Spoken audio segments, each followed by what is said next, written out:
So you were asking about whether or not the Murray-Spivak and Richard Wilson throw, which I explained seemed different to Richard Martinez pointed it out, that it'd be fun to talk to them about that. Boy, wouldn't it be neat if they were here and we could ask. But I think that your question about whether one is a trebuchet and the other isn't, I think they're both a trebuchet. Because the lever system engaging to come up is the same for both. It's the timing of the stroke. It seems as though when you watch Murray teaching Louis Belson how to make a single stroke, he plays the up, and then very quickly he's up to here and then back to here and then to here, whereas Dick would have you play the up and get you up into this position so that you really felt the bend. You couldn't cheat and just pull the whole thing up.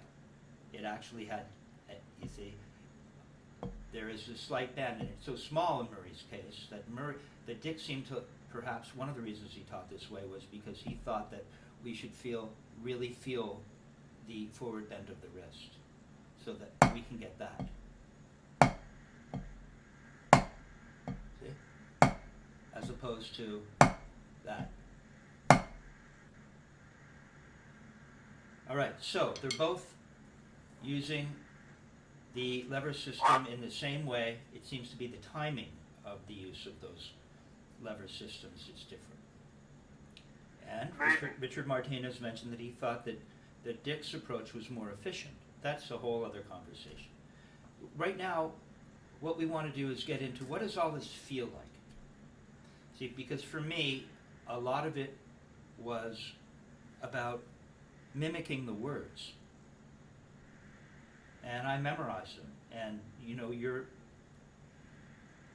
interested in writing about this stuff, and so it's really important that you do know all the words, so you can talk about it. But the words have to be connected to actual feelings.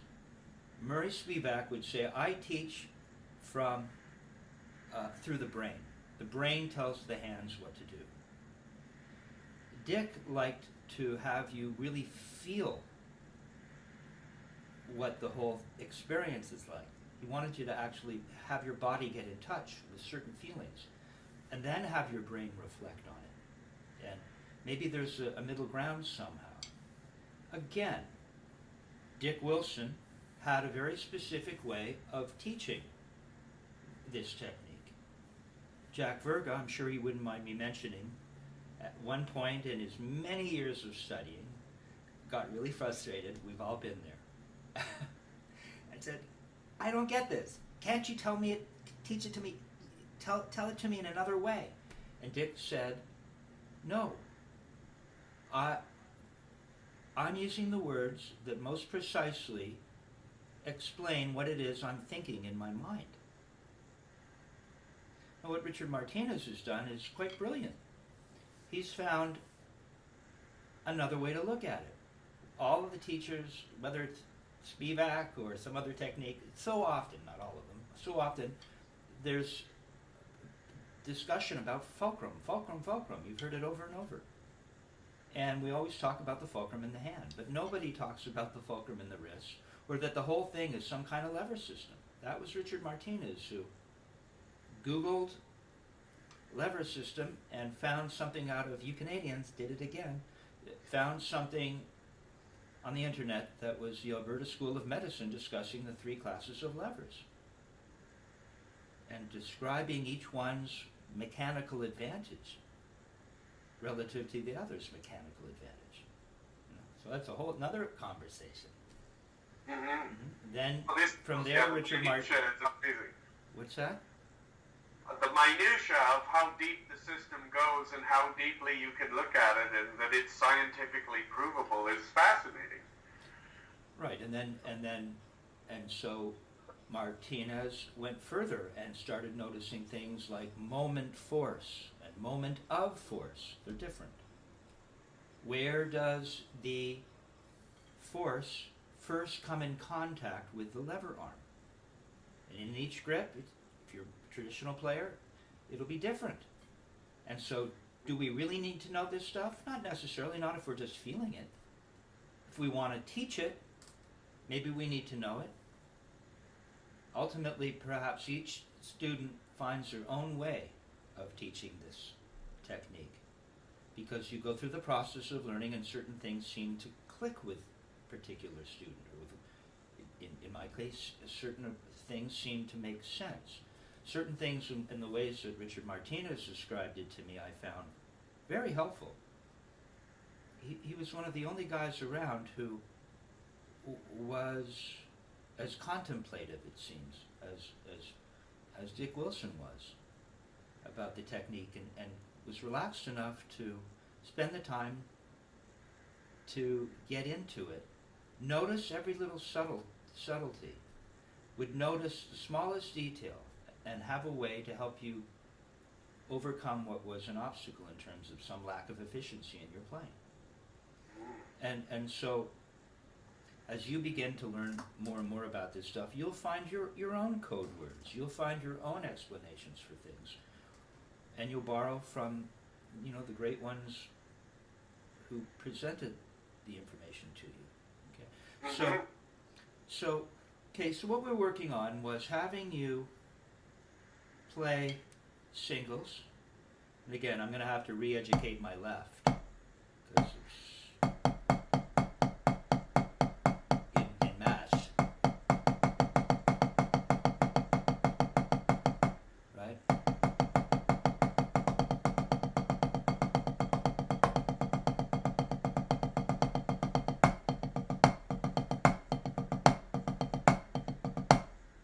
Okay. So it's a lot easier playing matched, really. Traditional grip has its benefits with like this built-in fulcrum, and so it's really cool in its own way, but the idea of this really simple, almost childlike grip, so suddenly the body isn't doing two things at once, right, is kind of neat. And as everyone warned me, it's like, you should study matched. Goes much faster. So eventually, at some point, I guess Carlos switched over to traditional. But that was after he got matched. So what we're doing is we're simply turning our wrists for singles. Then we're going to go into what are, I believe we played alternating flams, and then we moved to playing the Murray Spivak's up and down exercise. Correct. What tempo do you want to start 60, I believe. We were at 60. Okay, let me hear it. Go ahead and do that. Oh, this piece is. Well, we're going to have to figure out something to fill this dead space. We got dead space? Well, there's nothing happening right now except something interesting behind you. Not sure what that is. Sorry. Okay, so A piece of art from my bass player buddy. that's really neat. I can't quite see what it is, but it's so abstract that I didn't mean to waste time on it. Mike, let's get to work. So, but it's cool. Okay, stop. See what you're doing? It's not this. Richard Martinez would say, you're doing something. Remember, it's this idea of doing nothing. Okay? This is another Richard Martinez's. We're trying to do nothing. I don't remember Dick Wilson ever saying that to me. Okay. Okay, so let's stop for a second. Let's just stop. Okay, because this is a big deal. It's the minutia or the subtlety that is the thing. Okay, so we want to start by just letting the arms hang by the side, Mike. This is the feeling of doing nothing. Okay? Now we're going to bring the sticks up and form what is, I believe it's a 45-degree angle. Yours looks a little wider than mine, but we have different bodies.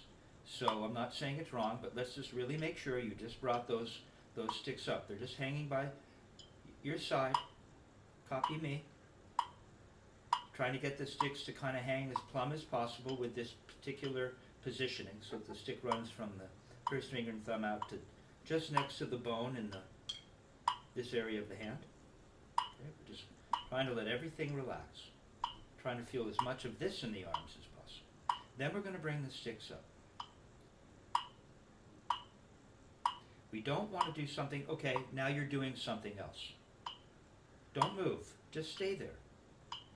Okay, now you've got the arms doing nothing.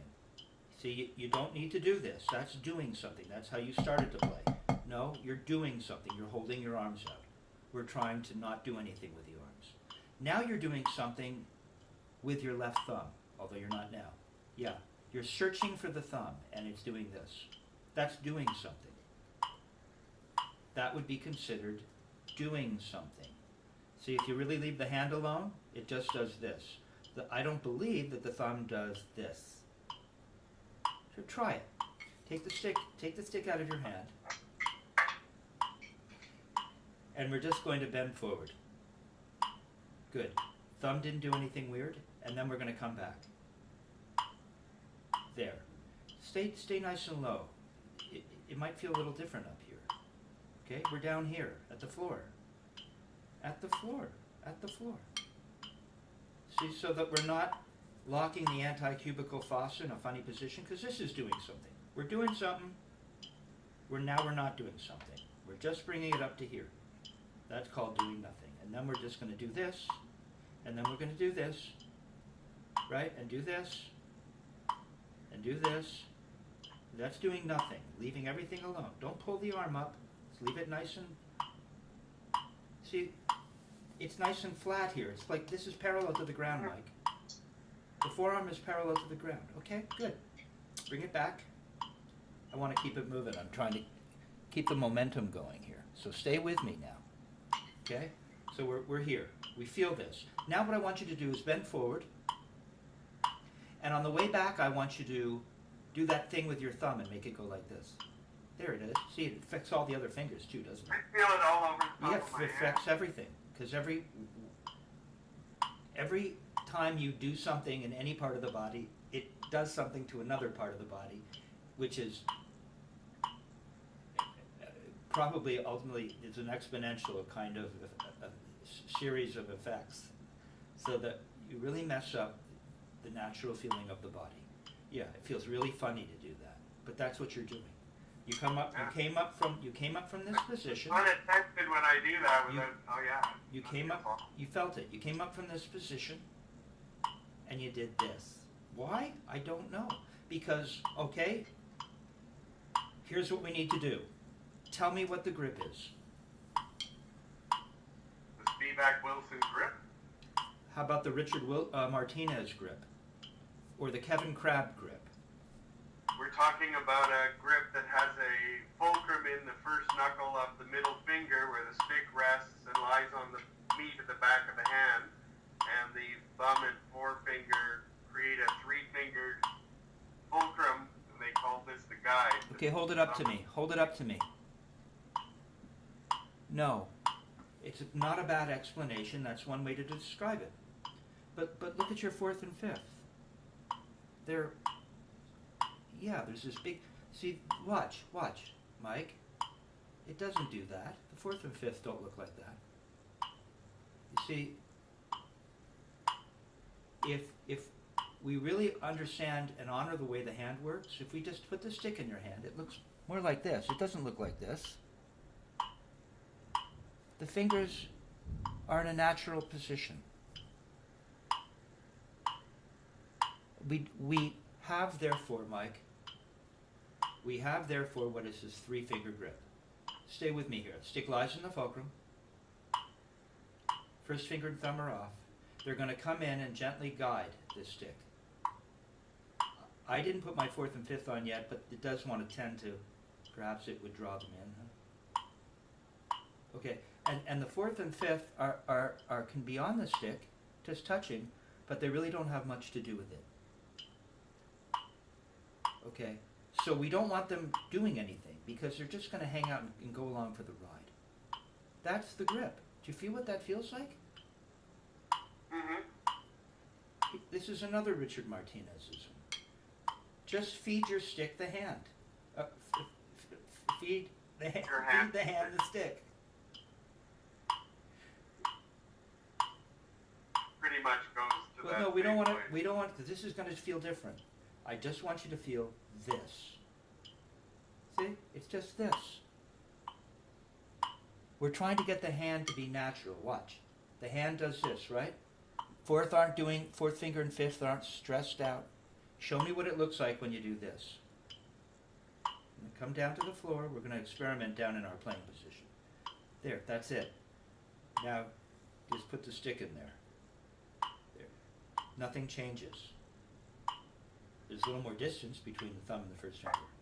Okay? That's what we're looking for, that feeling. This feeling. See, we're looking for this feeling.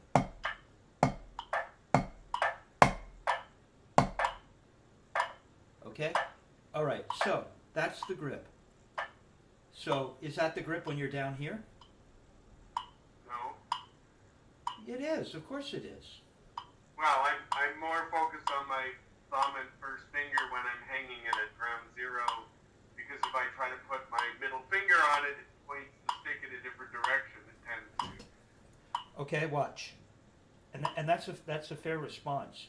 I simply want you, you've got this stick in the first finger and thumb, wrap your fingers around the stick. There, that's all it is. It doesn't change anything. I mean, they're no longer pointing straight down. Why not? Mine's pointing straight down, and I'm only holding with the first finger and thumb. Now, Okay, now I'm yeah. gonna wrap the. No, relax your arms. They still seem kind of like this. Just there you go. Relax them. Now we're simply going to wrap the fingers around the stick. Nothing should change. Why does your stick move? It's just here, right? You can't put your fingers around and not have the stick move? So as soon as I lay the fulcrum on it, it's... Watch, watch, Mike. Okay. What's the big deal? Just put your fingers on the stick. Why should anything move? Does it move when you're here? Watch. Okay. Go ahead, put it here. Bring it up. Bring them both up. Okay, we were working on the left, and now suddenly we're in the right. No, I'm nice and low. You see, you're up here. I'm down That's here. my circle. Okay. Show me this position. There. There, the stick didn't move. Now put it down here. And put your fingers on. What's the difference? Put it here and put your fingers on. Put it here and put your fingers down. Or it moves it when it's down there a little bit. I'm not sure why. That's not what we're looking to do. We're looking for... Obviously, I need to dial in ground zero better. There's always another level and another level of all these things. Well, we just need to learn what this feels like. We'll wrap our fingers around the stick. Right? I don't know why you're like this. Your hands, if you really are just hanging out, are in half turned over. So the fact that you're not in half turned over means you might be doing something. Okay, now just roll into palm down, because we're just trying to bring them up when we put them in palm down. Okay, there. That's it. Now go ahead and were you playing 8th notes or 16th notes? 8ths and 16ths. Well, or quarters and eighths for the flams. Okay, then play 16th. I thought we were turning higher to explore whether the system was working.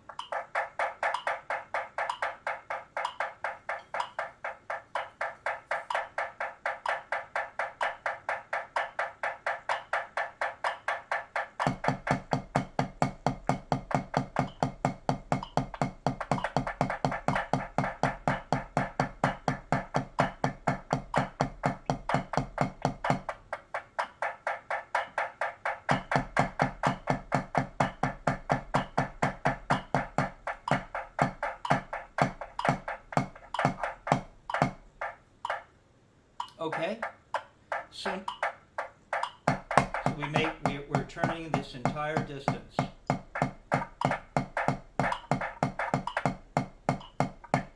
Okay? So now, from there we're going to go into, good, see, your arms don't have to do anything. The grip doesn't even have to change. All you have to do is remember what you're learning and turn your wrist. See, it really is very childlike. Right. Good. See, first finger and thumb don't need to change. Middle finger is just in its position. Arms are relaxed. And we're just going to turn our wrists. Try to maintain as much of this feeling as possible. Okay? Now we're going to play alternating flams. Let's hear them as quarter notes. Play a flam for me just one way.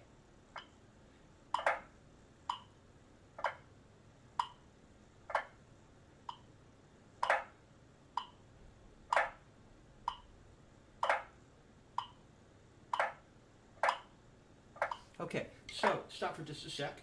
Not bad. Started off pretty,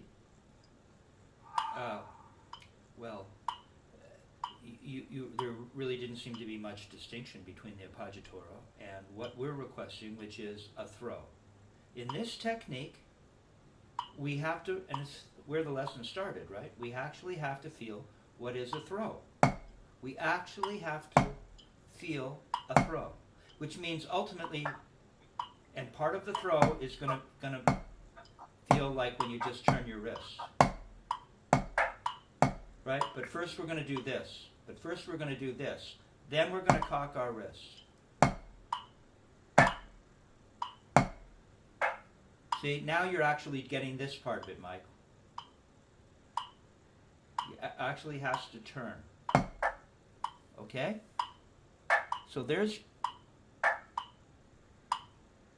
and it just stops here at the floor. Do it again. No, you didn't get this. See, that's why Dick Wilson would really have you get some of this first. You have to do this first.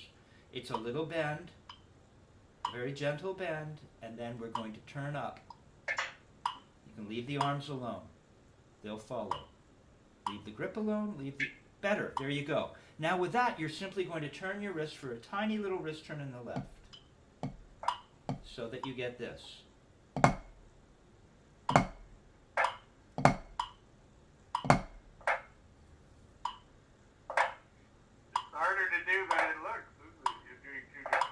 See, now you're not getting the turning of the wrist to the ceiling.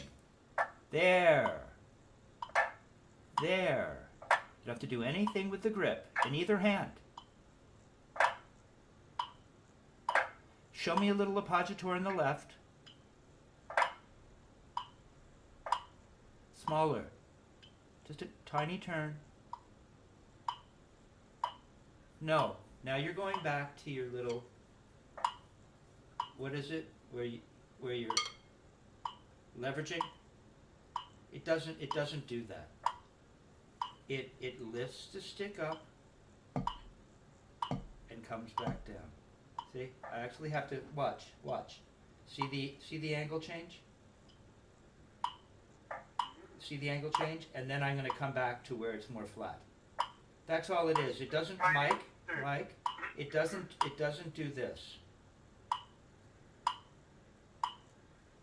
Or I think you were doing something like this. Kind of opening your hand and getting, you don't open your hand. That's doing something. I don't want you to do anything. I want you to leave the hand alone. The one that you felt down here feels a little different here because the stick is laying in the hand. You feel the weight of it a little differently. But essentially it's the same grip. And all we're going to do is change the angle. See, there's a fulcrum here. We're going to, with the muscles, we're going to pull. And then we can either let gravity drop us down, or we can actually make a little wrist turn. And that's, look. It's just that. No, do it in the air for me. Show me the change of angle. Copy me. I've got my arm in front of my body. Put your arm in front of your body. Copy me. Stay with me. No, it's a much smaller change. Show me the floor. No, I just mean here. We have to have a parallel floor. See, I'm at the floor, the imaginary floor. No, my arm's right in front of my body. Copy what I'm doing. There you go. Almost resting on here, just off a little. There you go. Now all you're gonna see how nice and flat this is. Now you're gonna just turn up that much, 1/4 of an inch. Too much. Turn up, and then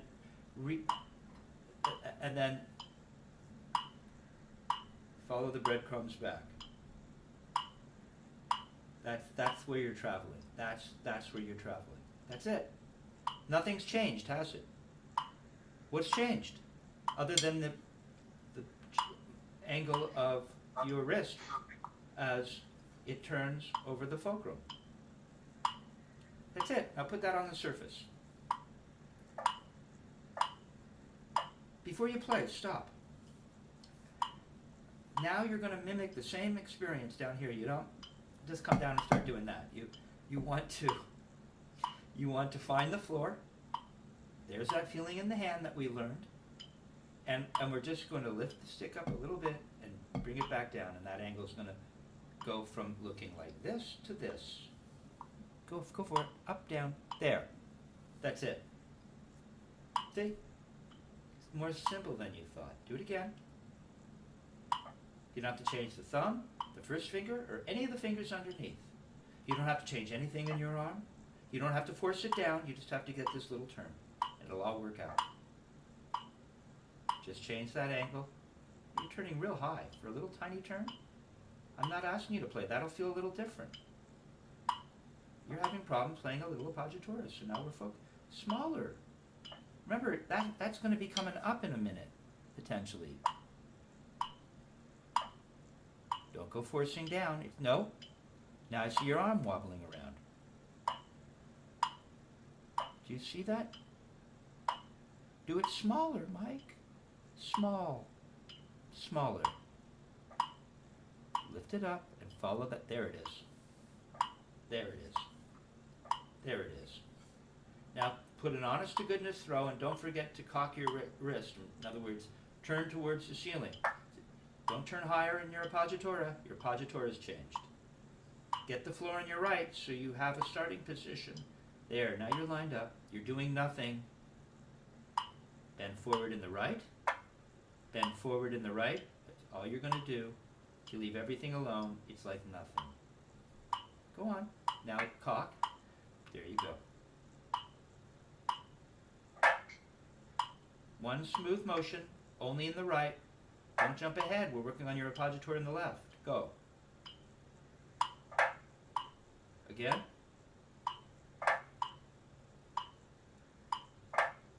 Well, your left arm just goes right up in the air. It's a tiny little turn. Like that. Go the other way.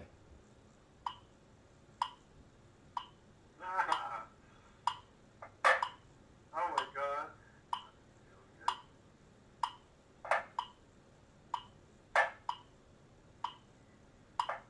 No, it's a tiny turn. Tiny turn. Tiny, smaller. Smaller. To see the angle of the wrist change, if you're in the audience, you wouldn't notice it, would you? You might not even notice. It's tiny. Yeah. Smaller. It's smaller. Faster won't help. Play them as half notes. Metronome's a quarter. Come on, give me a left flam. One arm high, one hand high, the other hand low. A little bend first, leave everything alone. Now you have to give me a little bend in the left first.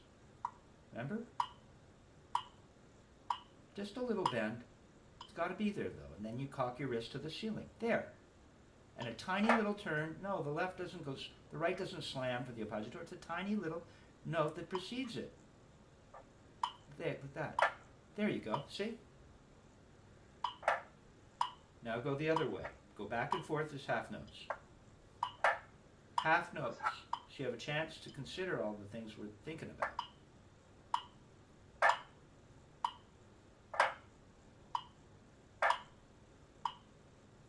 It's a little bend and then a cocking to the ceiling. You have to put the hands together now and think of it all. I know it seems like a lot.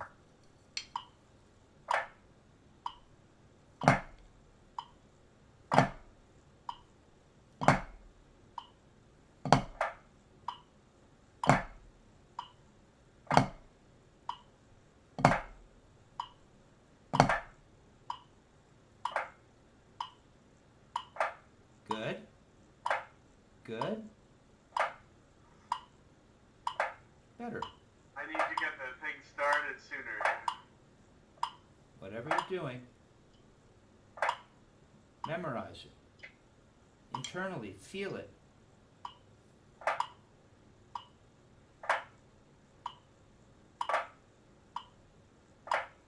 Don't forget to cock the right. Okay, take that to quarter notes.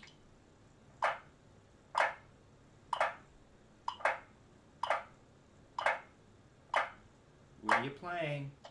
These things are starting to wander around. You really don't have a stable floor. It's starting to get a little wonky. Remember, we need a stable floor. I was working about up.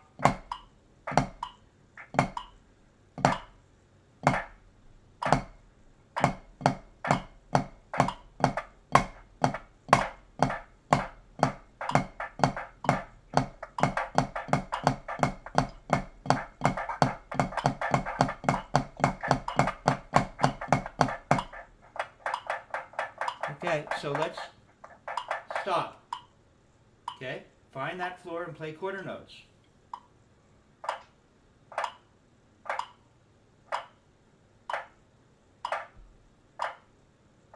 Well, you've lost the throw. You're not much of a throw. It's become some other thing. See, we actually have to get a throw in each hand for this technique.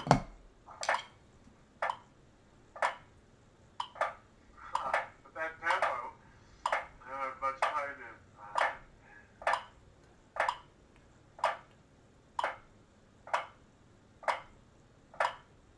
Okay, now play 16th note singles.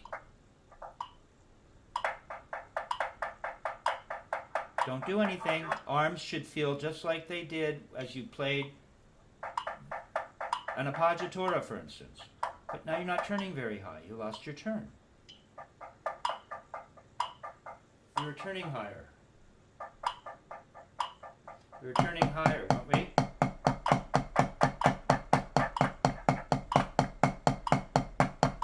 And then you're gonna do this. And then you're gonna go to Murray and you're gonna go.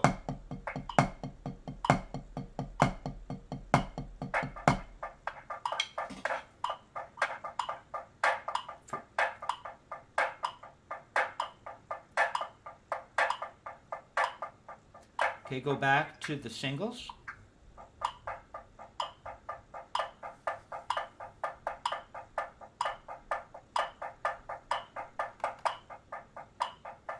No, Mike, I want you to remember this stuff. We're turning higher. Leave your arms alone. Right in the center. Come all the way down to the floor and back up. Okay, now let's see alternating flams as quarter notes.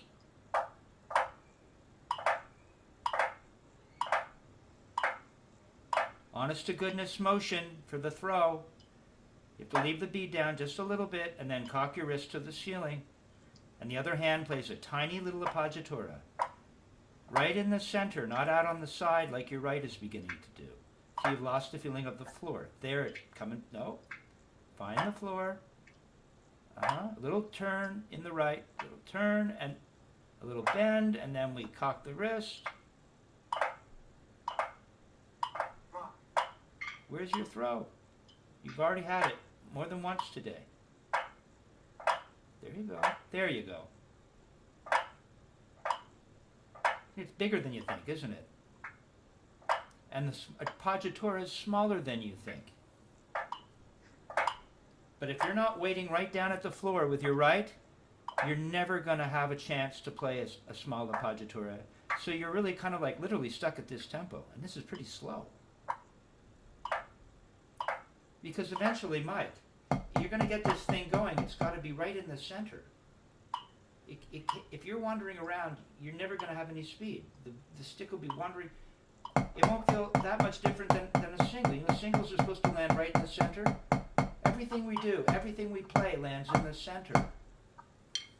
So if you're wandering around, that's a dead giveaway. It's a little appoggiatura right in the center. So you could play lots of little appoggiaturas right in the center and get the system going up and down in a straight line. There you go. There you go. See, that's what it's going to feel like, a little turn. Now show me what a big throw in the left feels like.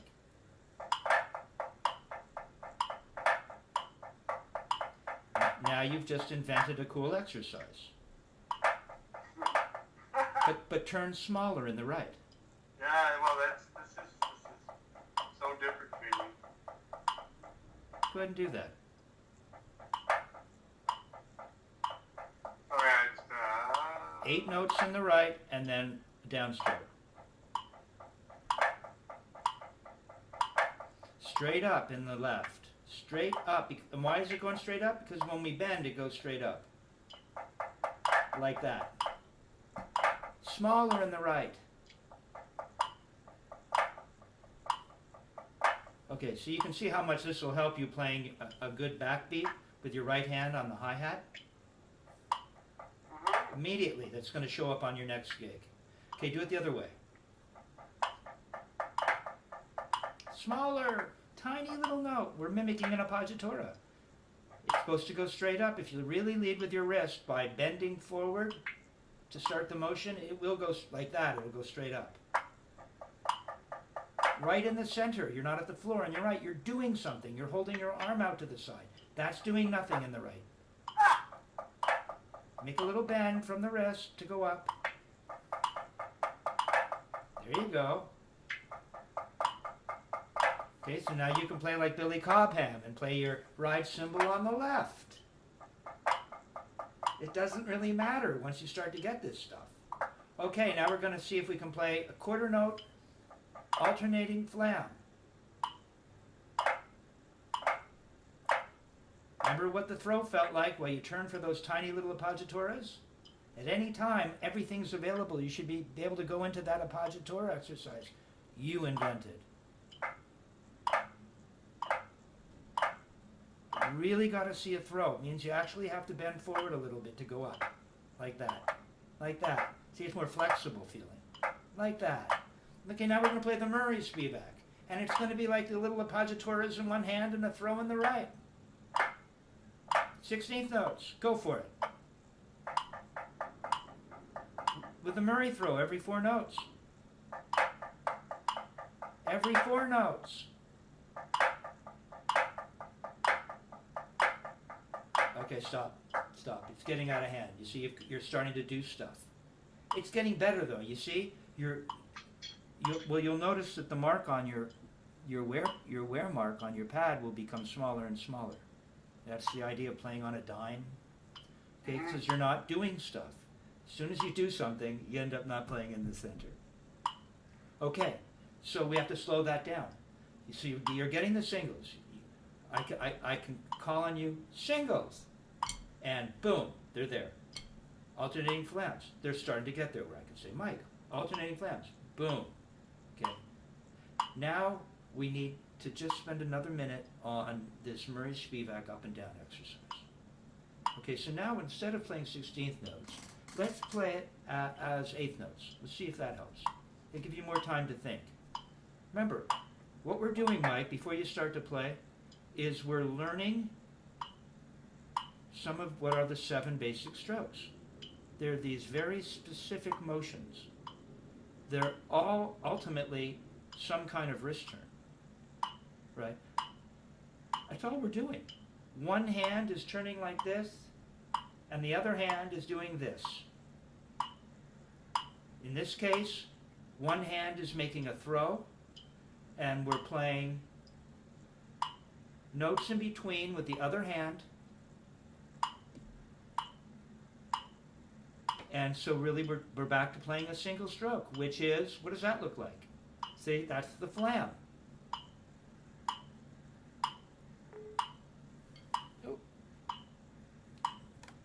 Okay, that's the flam. So it's the same motion. You see, I'm kind of fooling you into getting it without telling you what you're doing. Okay, but now I'm telling you what you're doing. That's all it is. It's the same thing you were just doing, with a slightly different order. So we're going to do nothing here at the floor and turn our wrists, and we know that in the right, because we're doing this in the right, we're making a down to an up. That's all it is. Now play it as eighth notes.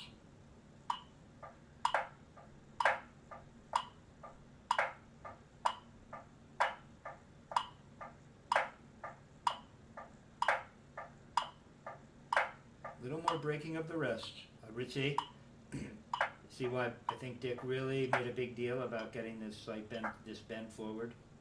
So you couldn't start cheating and just pumping your arm and yanking it up without this flexibility that we desire in this technique. There you go. There. Straight up and down. Good. Now go the other way.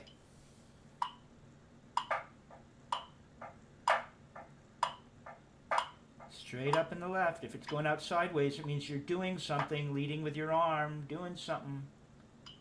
It's easier than that. It's a little bend. And remember, it's like a little appoggiatura. The first note in the left, the up.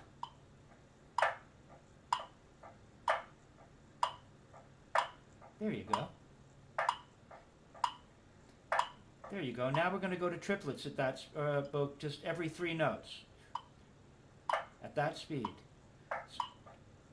So we're playing eighth notes with the accent on either other side, and so we're in 6/8. No, same speed.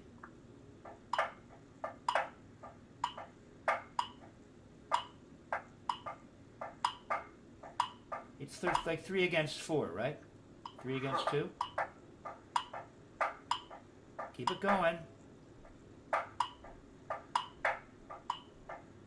Better. Now let me hear the groups of 4 again, and this time I want them as 16th notes. Let's see if you can pull that off.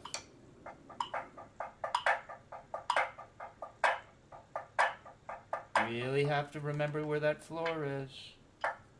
It's that little tiny appoggiatura in the right, and then an honest-to-goodness throw. The throw comes all the way down to the floor and stops every time. I see you're trying to get the whole thing right in the center. Go the other way.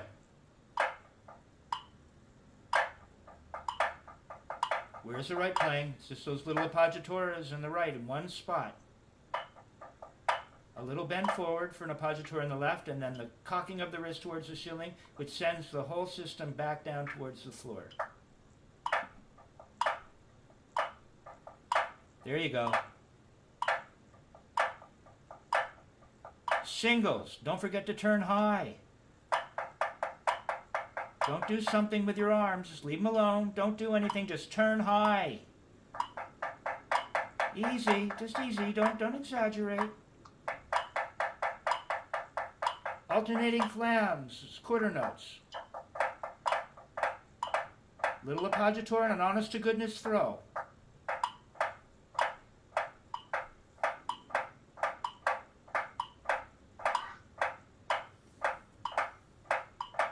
There you go. Now we're going to go to the Murray thing. Why don't you do it in the left for me?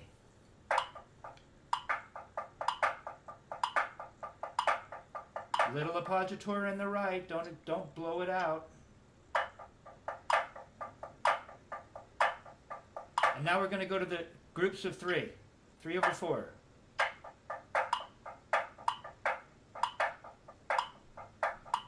Honest to goodness throw. Don't lose the motion. Tiny little wrist turns with a big throw.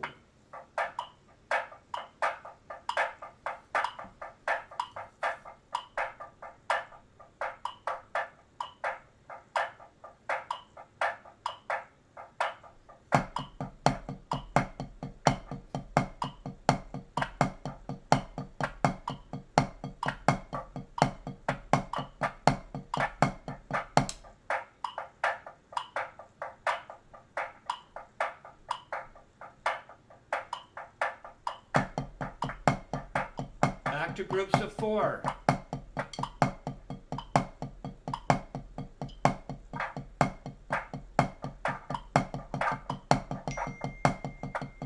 How about groups of 5s? 1, 2, 3, 4, 5, 1, 2, 3, 4, 5, 1, 2, 3, 4, 5, 1, 2, 3, 4, 5, 1, 2, 3, 4, 5, 1.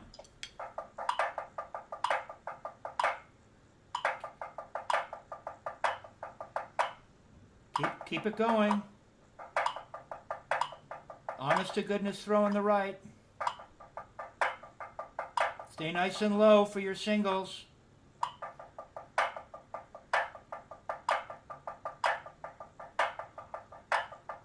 You have to stop low on your accent so that you're prepared to play a very small appoggiatura.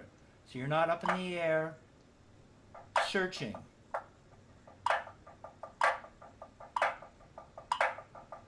There you go. All right, Mike. Okay? Okay, so now as well as to introducing these motions, really helping you become saturated with these feelings, and then connecting them to the intellectuality so that you can actually describe to someone what you're doing, is part of what's happened here. As well, now we've introduced into this, what was this 3-part exercise I provided for you last time. Now what we're doing is we're adding rhythmical interest, right? Which is kind of, you can turn your metronome off, which is kind of what was the difference, for instance, between, if you look at the articles that I had the pleasure of co-authoring with Richard Martinez, you can see that we just provide instances of Murray's exercises, and they're all very simple. It's either duple or it's triplets, but Dick he was more avant-garde, right? And so you'd see things like doubles is 5/2.